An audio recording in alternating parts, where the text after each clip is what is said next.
Bismillahirrahmanirrahim. Alhamdulillahirabbil alamin. Wassalatu wassalamu ala asyrafil anbiya'i wal mursalin Sayyidina Maulana Muhammadin wa ala alihi wa sahbihi ajma'in.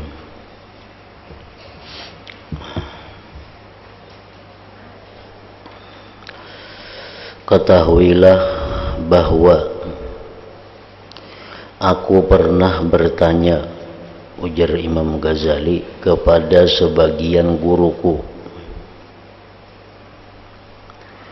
tentang apa yang dibiasakan oleh para wali kita, yakni membaca suratul Waqiah pada waktu mendapatkan kesulitan rezeki.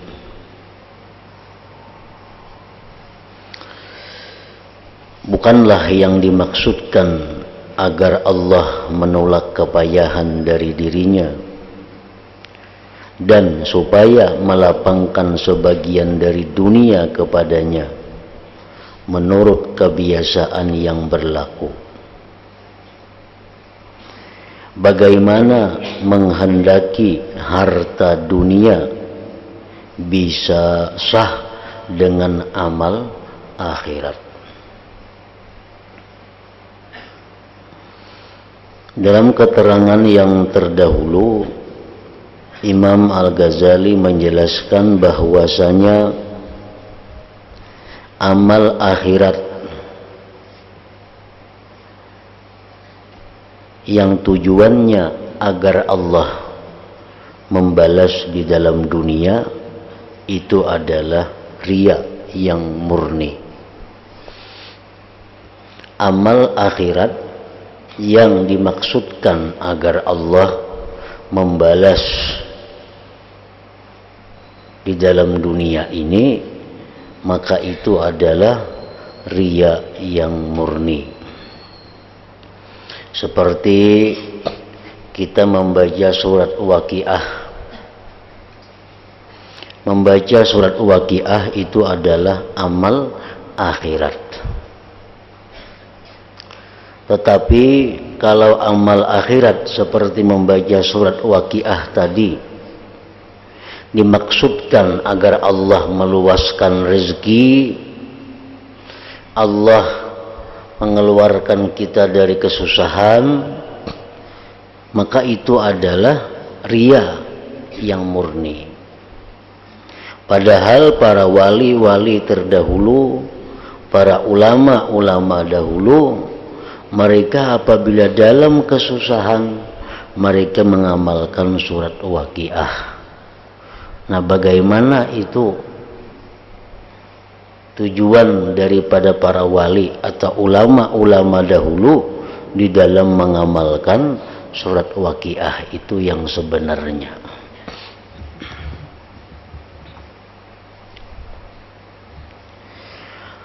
Guruku menjawab, maksud para wali tersebut adalah agar Allah memberikan rezeki berupa qanaah, penerimaan hati terhadap apa yang ada. Nah, jadi orang-orang dahulu itu mengamalkan surat Waqiah, tujuannya adalah agar Allah memberikan rezeki yang namanya qanaah.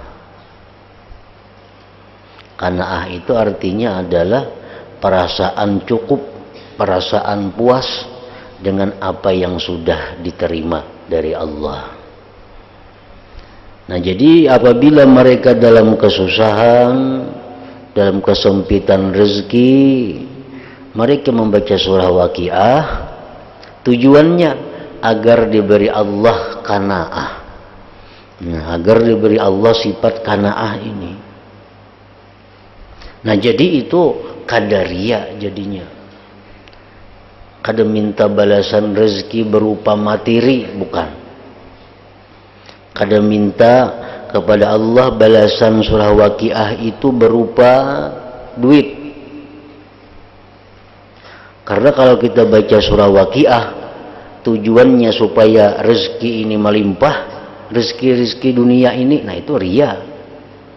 Tetapi ulama-ulama, para wali dahulu, mereka mengamalkan surah Waqiah itu supaya diberi Allah, diluaskan Allah rezeki yang namanya qanaah, atau bahan penguat untuk bekal beribadah kepada Allah dan kuat mengajar ilmu. Nah, bisa juga para wali, para ulama dahulu itu mengamalkan surah Waqiah agar mereka diberi Allah rezeki yang dengan rezeki itu mereka kuat beribadat, kuat mengajar ilmu. Nah, jadi itu tujuannya orang-orang dahulu mengamalkan surat Waqiah tadi. Maksud semacam ini termasuk kehendak baik, bukan termasuk dunia. Bukan termasuk dunia. Jadi boleh kita mengamalkan surat Waqiah dengan tujuan satu, agar diberi Allah qanaah, atau kita amalkan surat Waqiah tiap malam agar Allah memberi aku rezeki yang dengan rezeki itu aku bisa kuat menuntut ilmu, bisa kuat mengajar ilmu, bisa kuat untuk beribadah. Nah, itu pun termasuk yang baik, bukan termasuk duniawi. Nah, jadi bila kita membaca surat Waqiah dengan demikian tujuannya, maka itu termasuk ikhlas dalam mencari ganjaran marahnya. Jadi kita baca surah Waqiah, dorongannya karena disuruh, perintah Allah, perintah Rasul. Itu dorongan kita baca surah Waqiah. Kenapa garang nak membaca surah Waqiah? Itu ada hadisnya yang menyuruh membaca surah Waqiah. Tujuannya kenapa membaca surah Waqiah? Supaya aku diberi Allah qanaah, atau supaya aku diberi Allah rezeki yang dengan rezeki itu aku bisa kuat tambah ibadah, tambah menuntut ilmu. Nah, supaya surah Waqiah yang kita baca itu bujur-bujur ikhlas dalam beramal dan ikhlas dalam mencari ganjaran. Nah, bila mana kita mengamalkan surah Waqiah, walaupun kita amalkan karena Allah, tapi tujuannya supaya rezeki melimpah ruah, nah itu ngarannya riya yang murni, karena mencari ganjarannya salah kepada hal-hal yang sifatnya duniawi.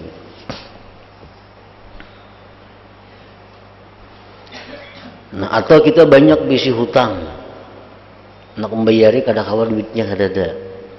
Lalu kita baca surah Waqiah karena Allah membacanya, karena perintah. Maksudnya apa tujuannya baca Waqiah?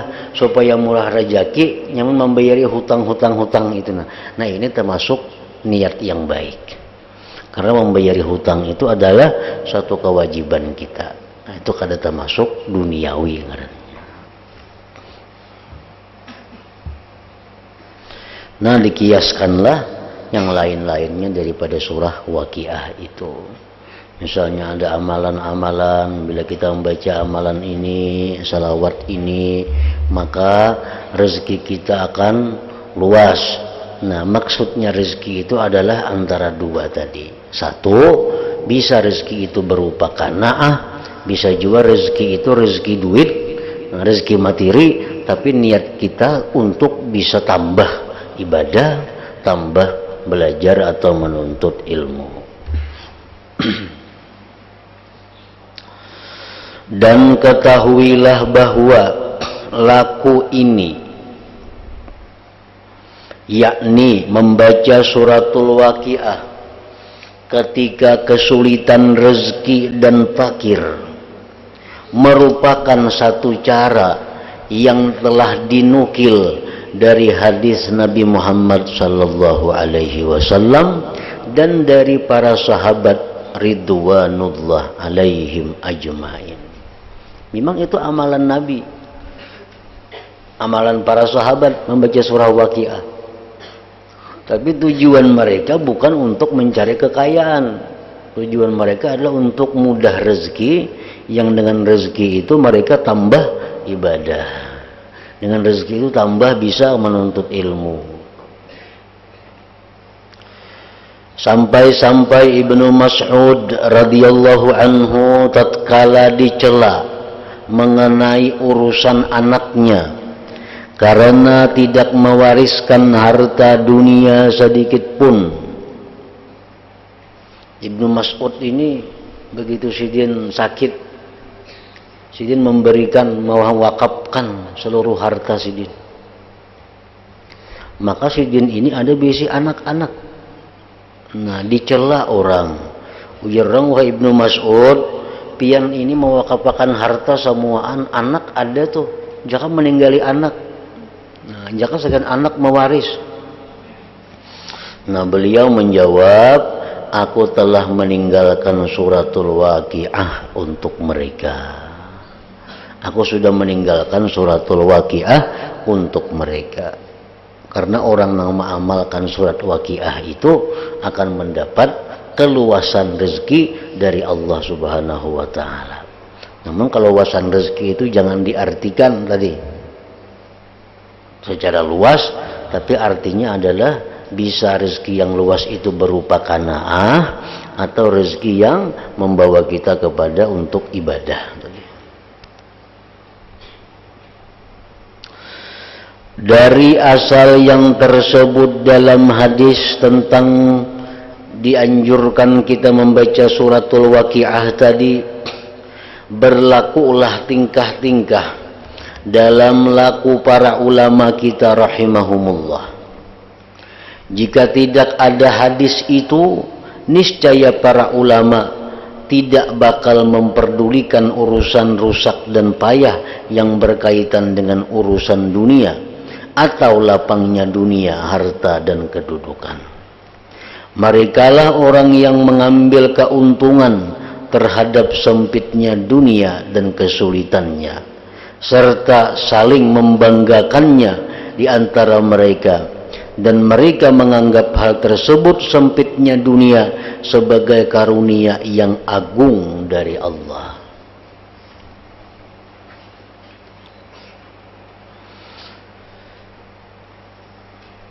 Malahan mereka merasa takut bila ada kelapangan rezeki yang dianggap oleh kebanyakan manusia sebagai anugerah dan kenikmatan.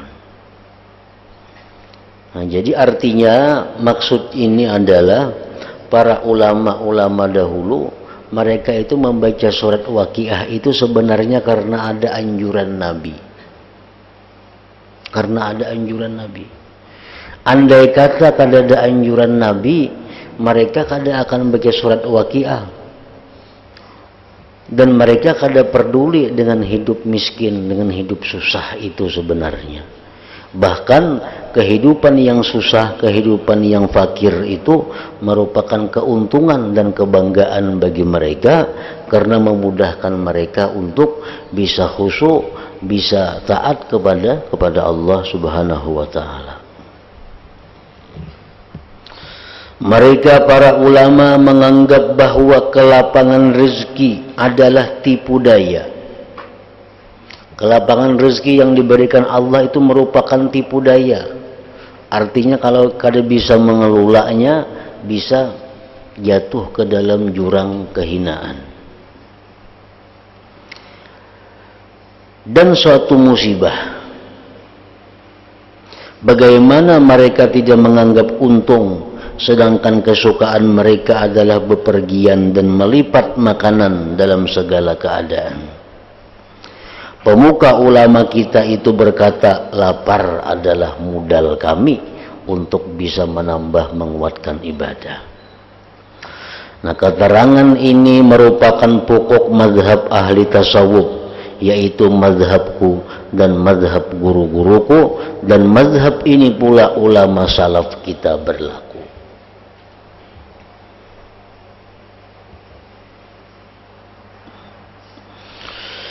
Adapun kesembronoan sebagian ulama mutaakhirin tidaklah perlu diiktibar.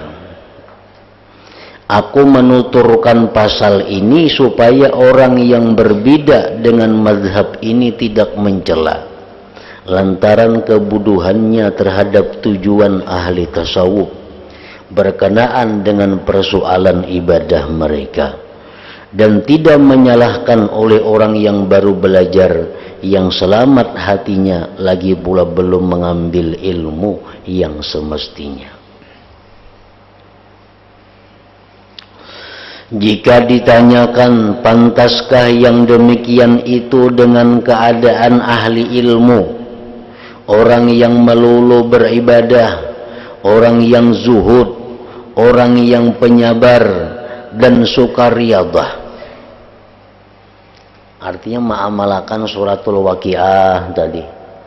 Itu cucuklah amun orang nang ahli ilmu, orang nang hidupnya sagan beribadah, orang yang zuhud, orang yang penyabar, baiklah inya mengamalkan surah waqiah itu. Ketahuilah bahwa membaca suratul waqiah itu diambil dari sunnah. Nah, membaca surah waqiah itu memang sunnah Nabi, anjuran Nabi. Kemudian yang dimaksud adalah didapatnya qanaah dan persiapan ibadah, bukannya menuruti ketamaan nafsu syahwat serta kelemahan menanggung kesulitan rezeki dan kepayahan mencari rezeki. Baca aja surah waqiah itu tiap hari, itu sunnah Nabi. Baik kita penuntut ilmu, baik pengajar ilmu, baik siapapun, baca surah waqiah.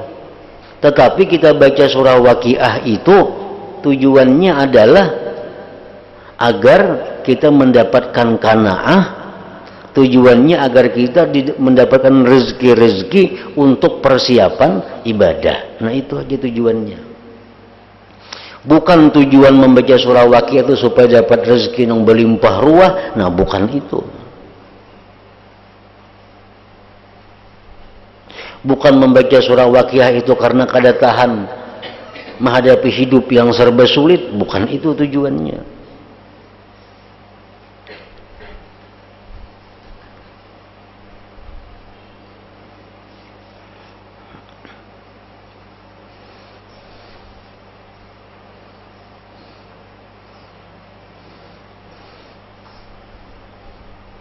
Sebagian banyak apa yang engkau lihat sesudah membaca suratul waqiah adalah menerimanya hati, hilangnya anjing kelaparan, kelemahan, serta kepuasan hati dari makanan dan kesenangan hati. Orang yang mencoba isi hadis tersebut telah meyakinkannya. Ketahuilah olehmu ini semuanya.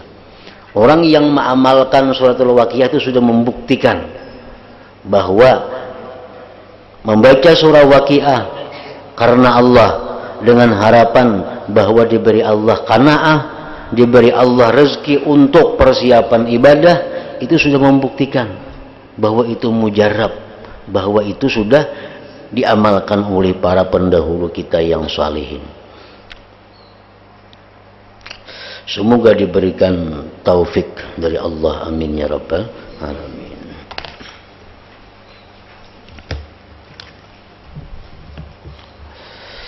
Nah jadi yang pertama sudah selesai, yaitu riya yang menyebabkan amal ibadah kita menjadi gugur, yang menyebabkan amal ibadah kita menjadi hilang.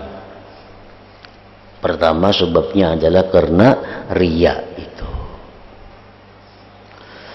Pembuat cacat amal yang kedua ialah ujub. Nah, ujub.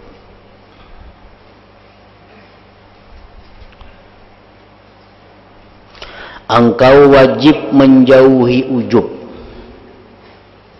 Dan ujub ini jelas itu sesudah beramal.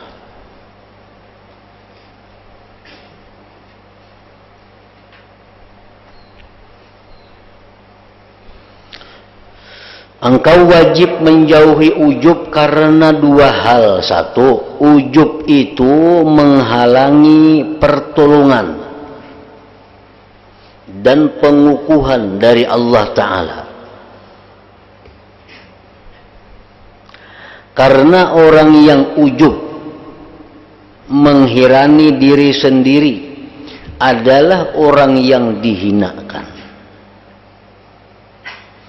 Apabila seseorang lepas dari pengukuhan Allah dan taufik Allah, maka tidak lama lagi ia akan mengalami kerusakan.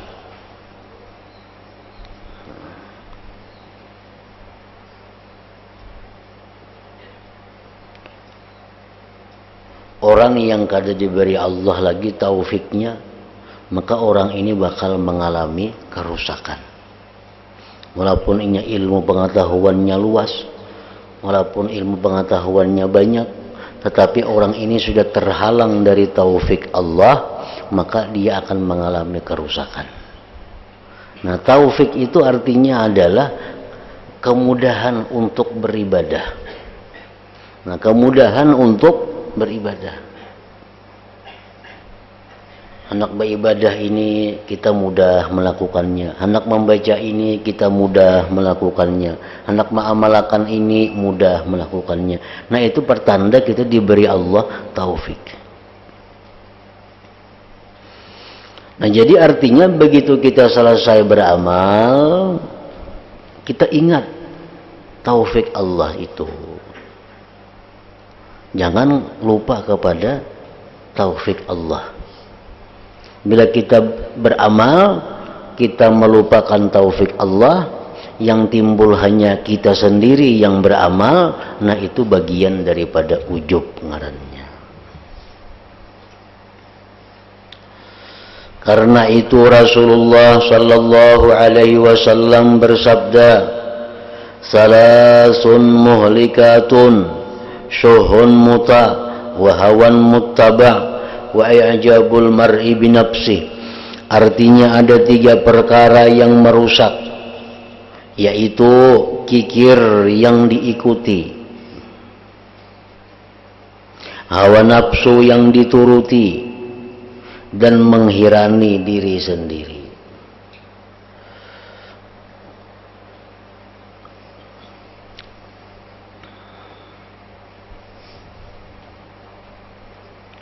Imbah aku mengamalkan ini, imbah aku mengamalkan ini, lalu aku dapat kemudahan. Nah, bila itu pernyataan kita tanpa kita ingat bahwa taufik dari Allah, maka itu adalah ujub ngarannya. Ujub ngarannya. Imbah aku mengamalkan ini, lalu jadi imbah aku mengamalkan ini lalu berhasil.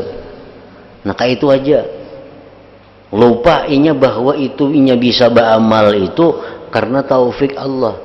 Inya kada ingat lagi bahwa inya bisa berbuat baik itu karena taufik Allah, kada ingat.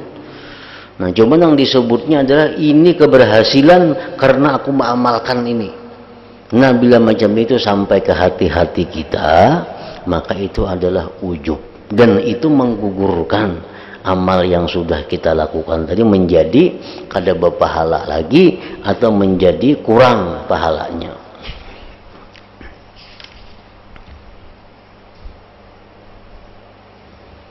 Ayo kita bersuara. Aku mengamalkan ini, alhamdulillah berhasil. Mbah aku mengamalkan ini, alhamdulillah rezekiku nyaman. Mbah aku mengamalkan ini, hatiku lapang. Ayo kita bersuara itu.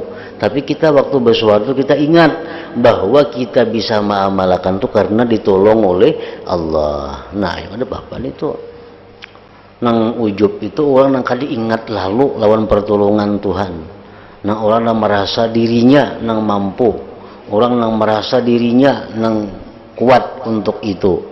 Nah, kada ingat lagi lawan Tuhan, nah itu disebut ngarannya menghirani diri atau bahasa agamanya adalah ujub tadi.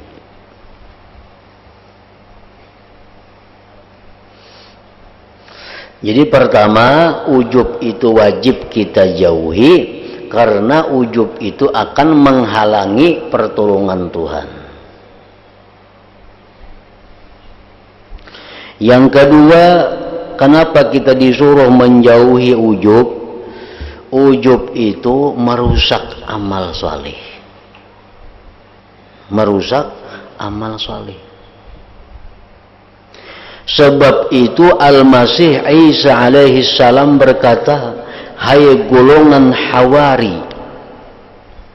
Sahabat-sahabat dekat Nabi Isa itu disebut Hawari. Ya ayyuhalladzina amanu kunu ansarallah kama qala Isa bin Maryam lil hawariyin man ansari ilallah qala al hawariyun nahnu ansarullah. Itu kan. Jadi sahabat-sahabat yang dekat dengan Nabi Isa itu disebut kaum Hawariyin. Nabi Isa berkata kepada golongan Hawari, kepada sahabat-sahabat dekat. Ujar Nabi Isa, banyak lampu yang mati sebab angin. Ini tiup angin, lampu lalu apa aja. Banyak orang ahli ibadah yang rusak ibadahnya sebab ujub itu. Baik inya merasa kepintaran, baik inya merasa kekuatan, baik inya merasa kebungasan, baik inya merasa kekayaan, baik inya merasa keistimewaan pada dirinya, tanpa menyandarkannya kepada pertolongan Allah, tanpa menyandarkannya kepada pemberian Allah, itu berhak untuk disebut ujub ngarannya.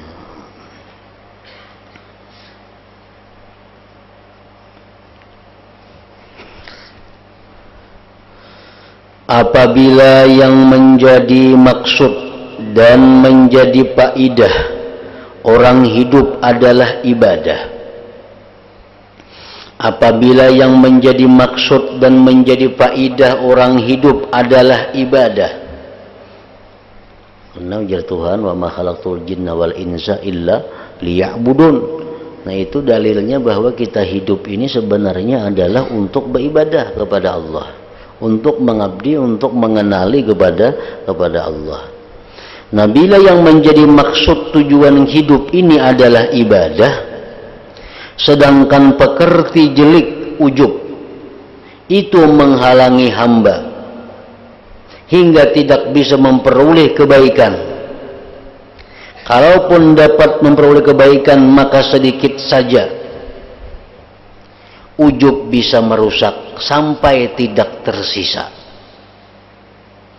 Maka sudah semestinya orang tersebut berhati-hati dan takut akan datangnya ujub itu.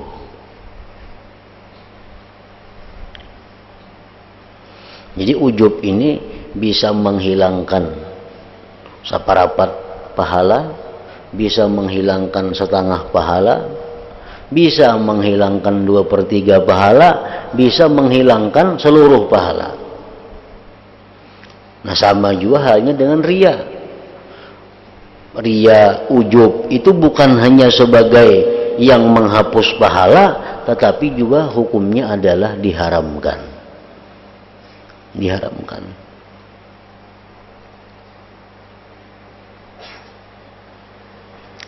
Seandainya ada orang bertanya apakah hakikat ujub itu, nah apa garang ujub itu?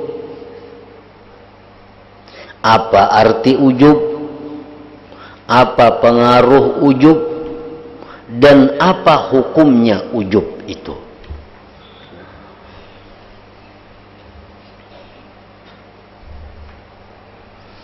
Nah coba terangkan. Ketahuilah, sebenarnya yang dinamakan ujub ialah menganggap agung terhadap amal saleh. Jelasnya menurut keterangan ulama kita yaitu penuturan hamba terhadap hasil kemuliaan amal salih dengan perkataan yang tidak disandarkan kepada Allah. Kita menganggap kita mampu beramal semalaman hatam Quran. Kita menganggap merasa bahwa diri kita ini mampu bersedekah sekian puluh ratus juta umpamanya.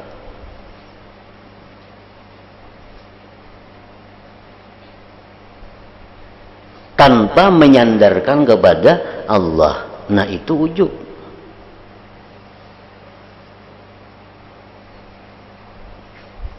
Atau orang lain atau nafsu. Ke orang lain kah? Sama aja juga. Ya ada ikan bantu aku nih. Kiamat sudah aku. Nah, umpamanya.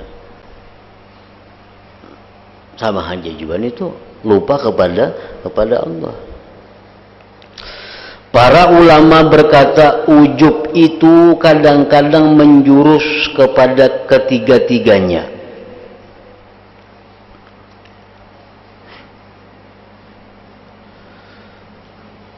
Diri sendiri, orang lain, atau nafsu. Artinya menyebutkan kemuliaan amal dari tiga arah sekaligus, yaitu nafsu, makhluk, dan sesuatu selain Allah. Kita ini merasa mampu berbuat ini karena ini. Nah, selain daripada Allah.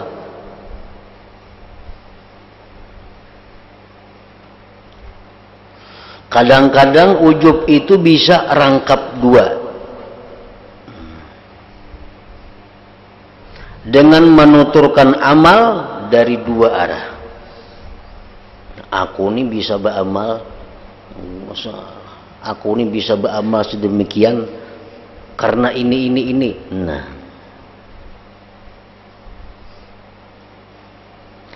dan kadang-kadang sendirian dengan menyebutkan kemuliaan amal dari satu arah. Kadang-kadangnya menyebut kemuliaan kemampuannya beramal itu dari dirinya sendiri, kadang menyebut orang lain. Nah, pokoknya apabila kita mengagungkan amal saleh yang kita kerjakan tanpa kita mengingat bahwa kita mengerjakan itu adalah pertolongan Allah, maka itu bisa disebut ujub, sudah ngarannya.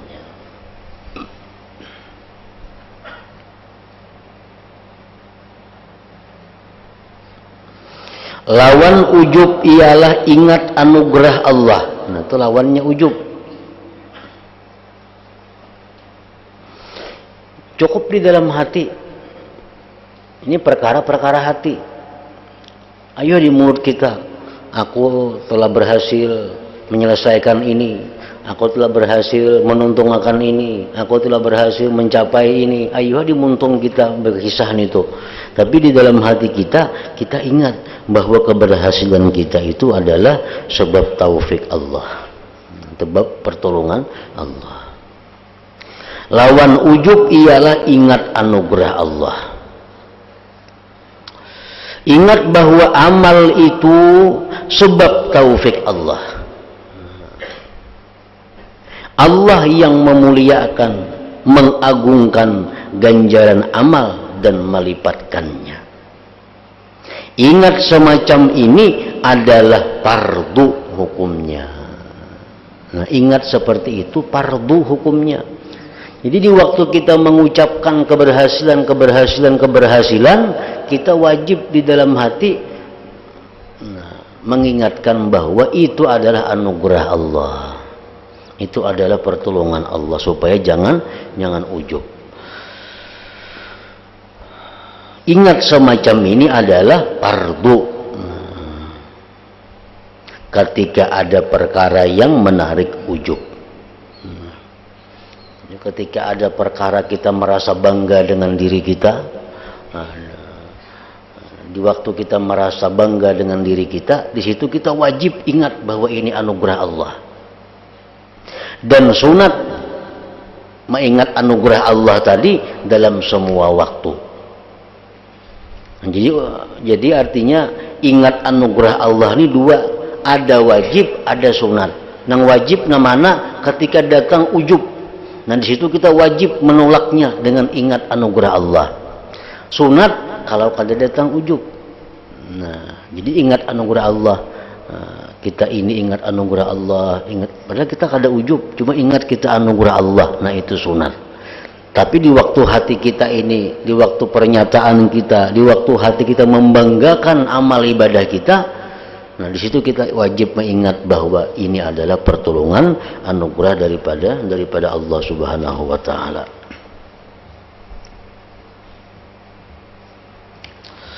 Adapun pengaruh ujub pada amal, maka sebagian ulama berkata orang ujub itu menunggu leburnya ganjaran amalnya.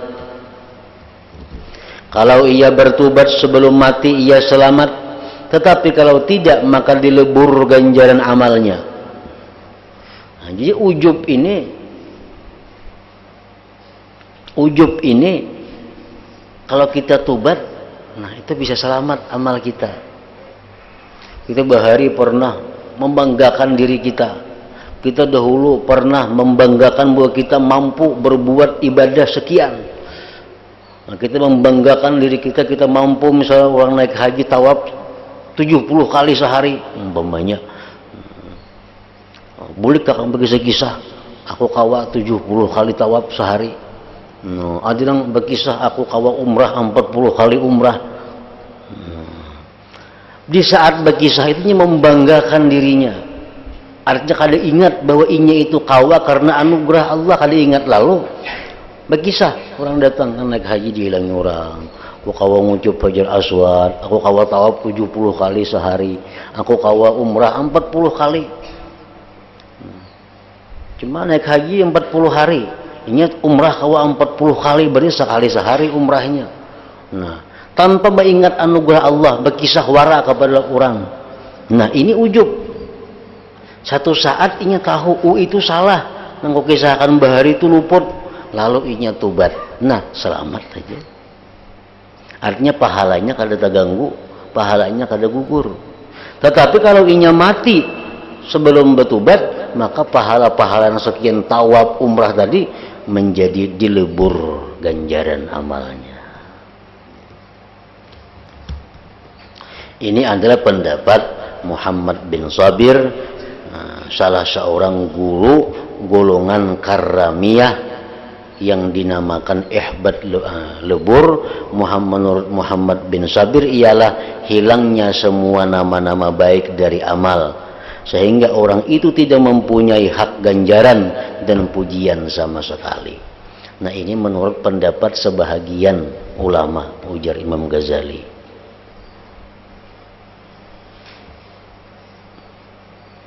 Sebagian ulama berkata pengaruh ujub yaitu hilangnya kelipatan ganjaran amal, lain tidak. Nah, ada yang mengatakan bahwa ujub itu bukan menggugurkan seluruh amal, tapi menggugurkan kelipat gandaannya. Kan amal baik dibalas, diganjar, diganda 10 untuk lo. Nah, karena inya ujub jadi kada baganda lagi, dapat 1 aja. Nah, ada pendapat ulama juga yang macam itu. Nah, ingat situ jika engkau bertanya.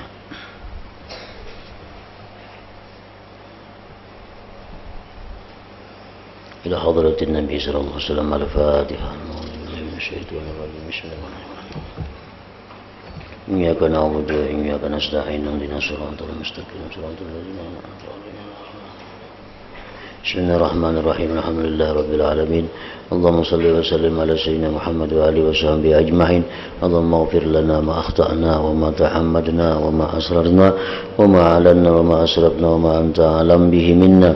Antal muqaddim wa antal muakhir, la ilaha illa anta. Allahumma nafa'na bima 'allamtana wa 'allimna ma yanfa'una wa zidna fahman wa ilman wa hudan wa taufiqan bi rahmatika ya arhamar rahimin.